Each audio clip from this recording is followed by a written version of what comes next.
Before the sun is fully up, a Chiricahua woman steps outside her wickiup and sets her husband's moccasins and war gear on the ground by the door. No words are spoken, no elder is summoned. By the law of her people, the marriage is over. She keeps the home, she keeps the children, she keeps everything she built. He walks back to his mother's camp with what he carried in. Hollywood spent 70 years showing Apache brides as silent figures, stolen, traded, won like prizes in someone else's war. The ethnographers who actually sat with Apache families told a story so different it rewrites everything the movies taught you. 20 truths the films buried. Which one did they work hardest to erase? And does the answer indict the Apache or the people who made the films? Now, before we go any further, tap that subscribe button. Keep watching until the end. The last one is shocking. We are not going to the movies for this. We are going to the people who were there. Morris Opler, who spent years among the Chiricahua and wrote the most detailed account of their daily life ever published. Grenville Goodwin, who documented Western Apache customs before his early death. Eve Ball, who sat with Apache elders at Mescalero and recorded what they remembered before it could be lost. Everything you are about to hear comes from people who were there, or who earned enough trust to be told. The Apache world before the reservation stretched across a territory larger than most European countries. Multiple bands, each with its own rules for courtship, obligation, and divorce. Marriage was not a private act. It was the institution that held the whole structure together. Let us start at the bottom. Number 20. There was no wedding ceremony the way you imagine one. No priest standing at the front of a room. No vows repeated after someone. No single sacred moment where two people stood before a crowd and swore forever.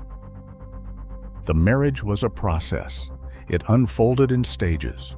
Negotiation between the families came first, then a formal exchange of gifts, then a feast prepared by the women of both camps. And then, quietly, the groom simply moved to the bride's camp and began his new life there.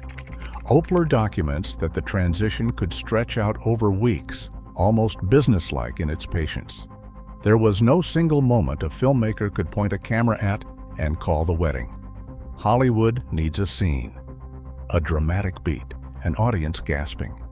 The Apache had something quieter and something harder to fake. They had a season. Number 19. Courtship did not begin with a glance across a campfire. A young man who wanted a woman did not approach her directly. He would not have dared. Instead, he sent an intermediary. Often a female relative, an aunt or an older sister, walked to the bride's family camp and made the case on his behalf. The family deliberated among themselves. They weighed the young man's reputation, his family's standing, and his ability to provide. And the woman herself could refuse, and the whole thing ended right there. No argument, no appeal. Goodwin and Opler both record cases where the woman said no and the courtship was finished that same day. That scene in the movie where the warrior rides up and claims the girl, pure invention. The real courtship started with a conversation the man was not even part of. Number 18. The courting flute was real, and it was nothing like what the movies suggest. Young men played a wooden flute outside the family's wickiup after dark. The music was not random. Specific melodies carried specific meanings, understood by the young woman inside. If she came outside, she was interested in hearing more. If she stayed in, the answer was no, and no words needed to be spoken. The rejection was silent, and it was final. Betsy Nez mentions this practice among the Warm Springs people. Hollywood gave us war drums and battle cries when it showed Apache romance. The actual sound of Apache courtship was a single handmade flute, played softly in the dark, while a young man sat alone outside a wickiup and waited and hoped. Number 17. Relations before marriage were more openly tolerated than white America ever wanted to admit. Opler documents that among the Chiricahua, young people were given a degree of physical freedom that horrified every Victorian observer who encountered it. John Cremeny, writing in 1868 after years of living near Apache bands, acknowledged it plainly but framed it as evidence of what he called savagery. Meanwhile, the exact same behavior in white frontier communities is thoroughly documented in bastardy records, shotgun marriage entries, and church disciplinary minutes across every American territory from Kansas to Oregon. The behavior was identical. The difference was never the act itself. It was the honesty about it. The Apache did not pretend. Number 16. Marriage was not a union between two people. It was a contract between two extended families. The bond tied kinship networks into mutual obligation that touched every part of daily life: economic, military, social. When a hunt was organized, married alliances determined who rode together. When a camp moved, the family networks moved as a unit. A marriage that failed was not a private heartbreak between a man and a woman. It was a diplomatic rupture between entire clans. That is why the negotiation was handled so carefully. That is why the go-between was essential. Hollywood turns Apache marriage into a love story between two individuals. The real institution was closer to a treaty between nations. Number 15. The bride price was not a purchase.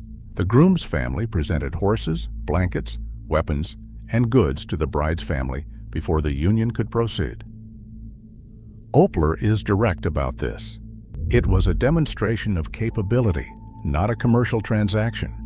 The groom's family was proving they could provide, and the bride's family gave back gifts of equal or greater value in return. It was a mutual exchange, a pledge of investment from both sides. The phrase bought and sold belongs to the colonial writers who looked at this custom and imposed their own assumptions onto something they refused to understand. The Apache word for it had nothing to do with commerce. It had everything to do with respect. We are not halfway yet.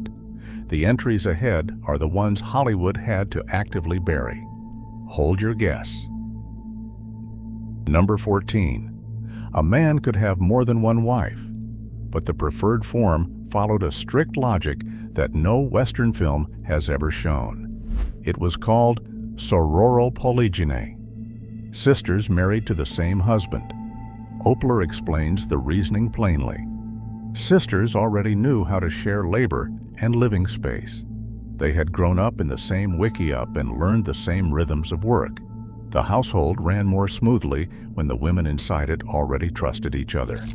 A man who wanted a second wife from an unrelated family faced real scrutiny and open resistance from both camps. It was not automatic. It was not casual. The movies show polygyny as unchecked appetite, a powerful man taking what he wants.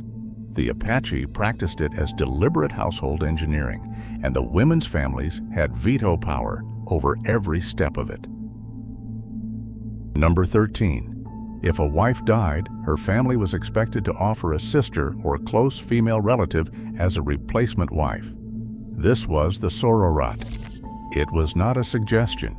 It was a binding social obligation designed to preserve the alliance between the two families and to keep the dead woman's children inside the same kinship network they were born into. A man might still be grieving his wife when her younger sister was presented to him as the next partner in the arrangement. The grief was real, and it was respected. The structural obligation was also real, and it could not be refused without consequence. They existed side by side, and neither one erased the other. Number 12. If a husband died, his brother was expected to step forward and marry the widow. This was the levirate, the mirror of the sororate. The purpose was the same. The alliance between the two families had to hold. The children had to be fed and protected.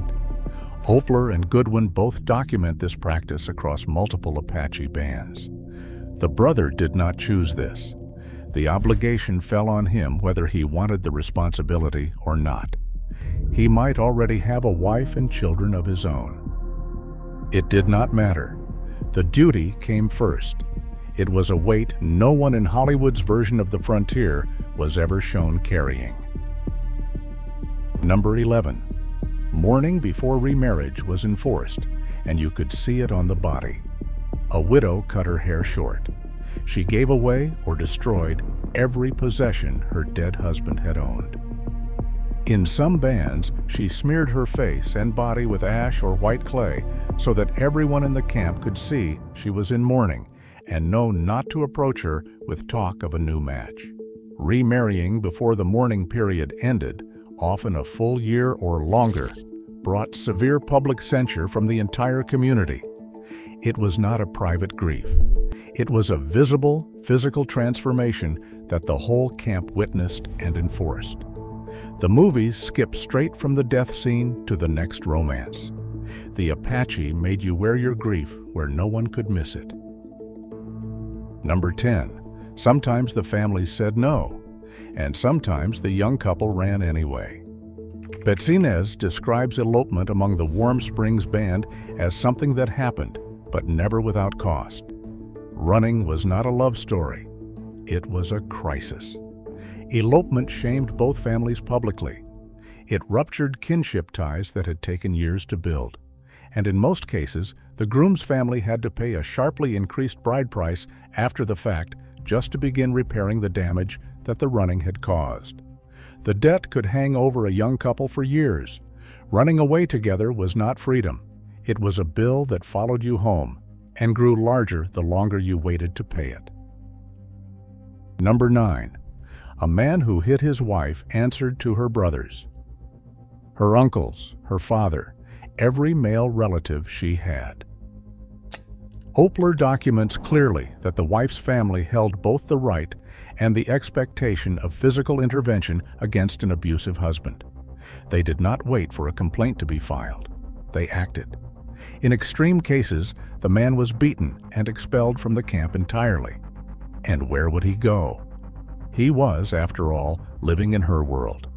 The wickiup was hers. The camp was her family's. He was the guest.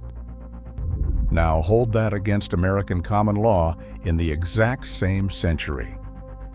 In most states, a husband's legal right to what the courts called moderate correction of his wife was formally recognized. A man could strike his wife and the law would look away. The Apache enforced protection with fists and exile. The law of the settlers offered nothing. Number 8. Adultery carried consequences. But they were not the same for both sides, and they were nothing like what the movies show. A husband who discovered his wife's infidelity could, in the older custom, cut the tip of her nose. Kremeny records this in detail. Opler confirms the practice existed, but notes it was already declining even before the reservation era. The punishment was visible and permanent, but a wife who caught her husband in the same act had her own tools. She could divorce him immediately. She could shame him in front of the entire camp. And she had the full backing of her armed male relatives if he protested. The system was codified and specific. It treated each side differently, not equally, but not silently either. Both sides faced consequences. That alone sets it apart from most legal systems of the same era. The top 7 are ahead, and this is where the comparison stops being comfortable. Number 7. The sunrise ceremony was the most sacred event in all of Apache life. The Na-e-ees. 4 days of ritual, running, singing, prayer, and physical endurance that tested a young girl to her limits. Over those 4 days, she was transformed into changing woman, the central spiritual figure of Apache belief, the source of life and renewal. No girl was considered ready for marriage until she had completed this ceremony. It was not a wedding. It was the gate that made marriage possible. It was more important to the Apache than any war dance Hollywood ever staged, more central than any raid or battle. The United States government banned it. Christian missionaries suppressed it on every reservation they reached, calling it pagan and dangerous, and it survived anyway. Underground, whispered from grandmother to granddaughter when no one with authority was listening. It is still performed today at Mescalero in the open, with the whole community watching. Hollywood never once depicted it with any accuracy, not once in 70 years of Apache films. Number 6. A man could not look at his wife's mother, could not speak to her, could not sit in the same space or share the same fire. If she walked toward him on a path, he turned his face away or left the trail entirely. If he entered a wickiup and she was already inside, one of them had to go. This was the mother-in-law avoidance taboo, and it was absolute. Violation brought genuine spiritual dread and lasting social ruin. Opler devotes page after page to it. Goodwin confirms it across every Western Apache band he's studied. This was not a joke. It was one of the most strictly enforced rules in all of Apache social life. It shaped the physical layout of entire camps. It dictated who could eat together, who could enter which dwelling, who had to leave the fire when another person arrived. Every daily movement in the camp was organized around this single rule.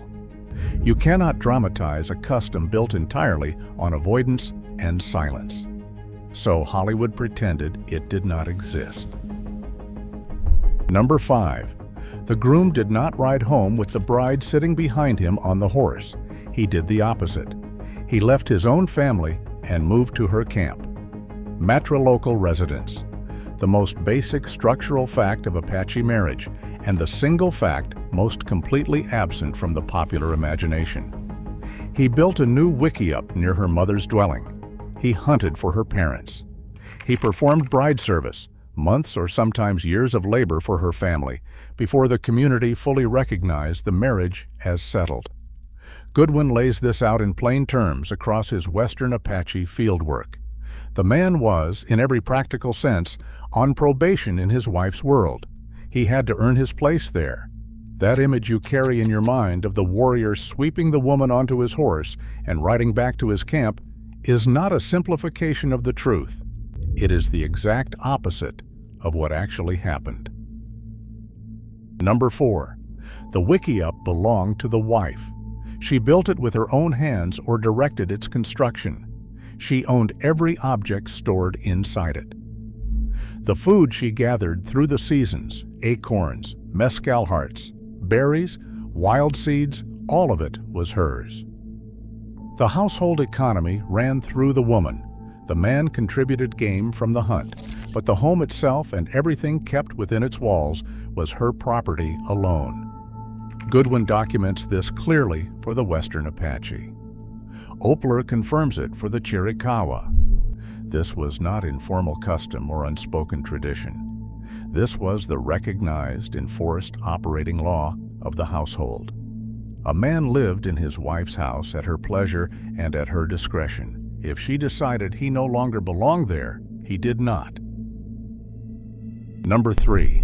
A Chiricahua woman could end her marriage by placing her husband's belongings outside the wickiup door.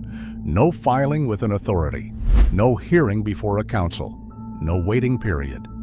She gathered his things, set them on the ground outside, and the marriage was dissolved. He went back to his mother's camp. She kept the home, she kept the children. She kept the household property and everything she had gathered. Opler records multiple accounts of this from Chiricahua informants who saw it happen or experienced it themselves. Now set that beside American law in the same decade. In most states during the 1850s and 60s, a white woman could not divorce her husband without first proving extreme cruelty or total abandonment before a judge. The legal process could drag on for years. It could cost more money than she would earn in a lifetime. And even if she won, she might still lose her children at the end of it. An Apache woman could accomplish the same thing before breakfast. Number 2. When a marriage ended, the children stayed with the mother. There was no argument about it. Clan membership among the Apache was matrilineal. A child belonged to the mother's clan from the moment of birth, not the father's. In the event of divorce, there was no custody hearing, no petition. The children remained with the woman as a simple matter of course. The father kept a relationship with them but held no claim over where they lived or who raised them. In the same century, English and American common law treated children as the legal property of the father. A divorced or separated white woman in the 1860s could lose access to her own children entirely, and many did. The tender years doctrine, the idea that young children belonged with their mother, did not gain broad legal ground until decades later. And even then, it was bitterly fought by men who saw it as an erosion of their rights. The Apache system protected the mother's bond as the unquestioned default. The system the settlers brought with them severed it. Number 1. Add it up. The right to own the home. The right to keep everything she gathered and built with her own hands. The right to divorce without a petition, without a court, without anyone's permission. The right to keep her children when the marriage ended.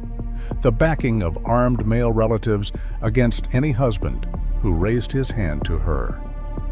The sunrise ceremony that placed her at the sacred center of her people's survival. A Chiricahua woman in the 1850s held rights within marriage that a white American woman would not legally possess until well into the 20th century. Married Women's Property Acts did not pass in most states until the 1840s through the 1880s, and even those were limited in scope. No-fault divorce did not exist anywhere in America until 1970. An Apache woman had something resembling that power centuries before the United States arrived at the idea. That is the truth Hollywood buried. Not because Apache marriage was savage, because the comparison was embarrassing. The people the films called primitive had already solved something the civilized world had not yet begun to face. Here's the trimmed outro from the pivot through the end. Now stop counting and ask the harder question. How did we end up believing the opposite? Opler's book has been in print for more than 80 years. Goodwin's fieldwork has been available since 1942. Eve Ball's oral histories are still in print today. The information was never hidden from scholars, it was hidden from audiences. And that was a choice. 3 hands built the false image. First, the captivity narratives of the 1800s. White authors who sold books by the tens of thousands by framing Apache women as helpless and Apache men as predators. Those books set the template before a single foot of film was ever shot. Second, the United States government and the boarding school system, which systematically dismantled Apache marriage customs on every reservation. Children taken from their mothers, ceremonies banned, families restructured by force into the model that missionaries demanded. If you destroy the institution long enough, the memory follows. Third, Hollywood. Broken Arrow in 1950 was considered progressive for its time. It still showed the Apache bride as a subordinate figure, defined entirely by her white husband. The pattern held for 40 years. Not one studio film depicted matrilocal residence, bride service, the mother-in-law taboo, or a woman's power to divorce. Not one. The truth they buried was not a disturbing practice. It was a disturbing comparison. The people the movies called primitive built a marriage system that protected women in ways the civilized world had not yet imagined. The sunrise ceremony is still performed today at Mescalero. The films are forgotten. The ceremony is not. Which one changed the way you see it?